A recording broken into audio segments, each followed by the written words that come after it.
Pasar Indonesia memang menjadi lahan menarik, tak hanya untuk industri gadget dan telekomunikasi, namun juga startup. Dalam sebuah laporan, Indonesia masuk sebagai negara dengan jumlah pertumbuhan startup tertinggi pada 2016.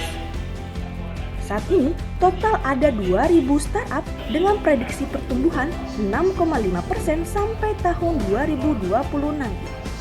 Investor mengakui ketertarikan mereka terhadap Indonesia bukan hanya terkait dengan pasar yang besar, melainkan potensi yang terpendam di tanah air. Bahkan, posisinya bisa menyamai China. Dibandingkan sama 5 tahun yang lalu, itu sekarang jauh lebih berkembang. Karena beberapa hal lah. Pertama tuh akses ke funding. Jadi sekarang jauh lebih banyak ada venture capital atau corporate venture capital yang mulai investasi di startup ini. Terus kedua tuh masalah founder. Tadinya tuh banyak talent kita yang di luar negeri mau balik ke sini ngapain? Bayarannya cuma segitu. Misalnya kerja di company ya. Tapi sekarang mereka mulai lihat teman-temannya, oh ada yang berhasil making a lot of money. Jadi mereka tuh mungkin, dan kadang-kadang kan disuruh pulang sama keluarganya ya. Jadi sekalian pulang, mereka bawa talent, experience kerja di company-company besar di luar negeri.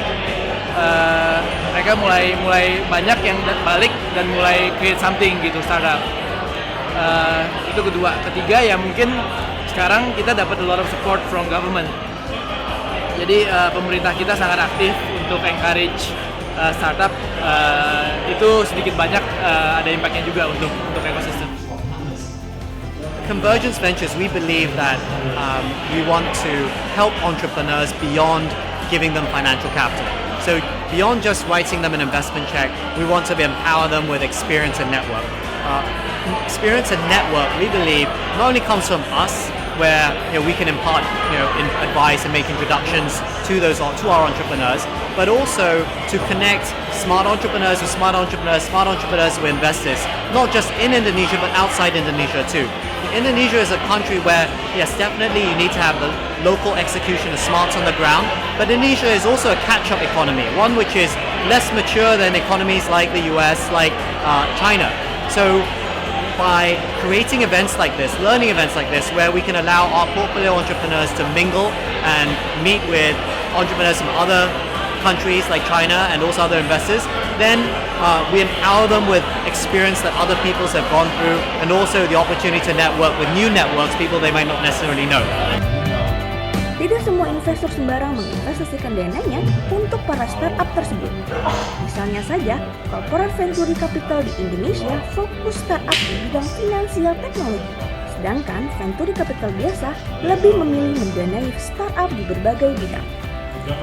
Tahun lalu kita ada 350 miliar rupiah dana kelolaan kita. Tahun ini kita mau nambah 200 miliar lagi.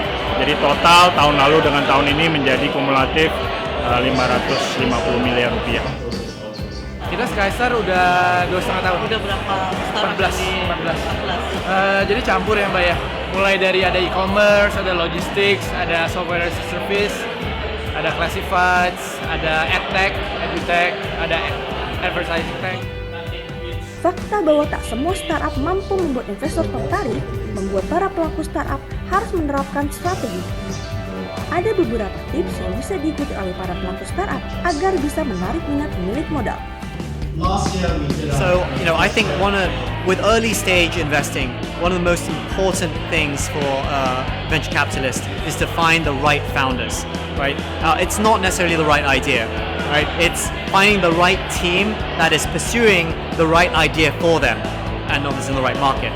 Because at an early stage, anything can happen, right? So it's all about the team. And when I say that, give that piece of advice to entrepreneurs, it's not go out and start a business, right? You're not out there to start a business. You're out there to solve a problem, right? You're out there to solve a problem with a solution that benefits users and will create a strong underlying business with that.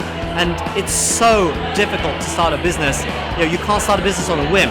It really has to be something where your passion meets your purpose. Because this is something that you'll do day and night, sleeping, even dreaming about. And it's not enough, right, to want money to be successful. Not at all, right? If you're doing it just for money, you can forget about it. You probably make more money getting a job. So you have to find your find your passion and purpose in building a highly valuable, useful product to the users, and the business will follow with that. And those are the types of founders, that relentless, highly determined founders who have that higher purpose, who will ultimately end up backing. Yang paling penting sih menurut saya yang mereka harus punya passion apa yang mereka kerjain ya. They have to believe in it. Mereka harus percaya bahwa ini benar-benar problem to a solution gitu. Jangan ikut-ikutan karena lagi banyak startup. Oh saya ikutlah startup gitu. Terus problemnya diada-adain. Terus pokoknya asal bisa startup. Mereka ya kan sekarang lagi naik daun nih, teman-teman banyak. Terus duitnya kayaknya banyak gitu. Jangan ikut-ikutan. Coba lihat sekitar, lihat dari pengalaman sebelumnya, misalnya di media gitu, di televisi, oh ada apa nih teman-teman, apa masalahnya gitu. Mulai dari sekitar aja, lihat ada apa gitu. Terus ada problem apa enggak? Kalau ada problem, ada cara untuk solve-nya apa enggak gitu. Pakai teknologi yang ada sekarang gitu. Kalau misalnya itu ada, terus ketiga tanya, ini marketnya gede gak sih? Misalnya, oh ternyata cuman berapa 10 stasiun televisi, mereka paling mau bayar 1 juta setahun, ya itu nggak usah gitu ya. Tapi kalau misalnya, oh ini masing-masing 10 stasiun TV ini mau berani bayar $1 juta setahun, mungkin worth it gitu. Kedua, jadi pertama yaitu jangan ikut-ikutan. Solve a real problem, problemnya has to be big enough. Kedua, ketika cari funding ke investor, mereka harus benar-benar tahu. They have to know what they're doing and their stuff gitu. Jangan ditanya sama investor, oh saya nggak tahu gitu. Jangan sampai gitulah.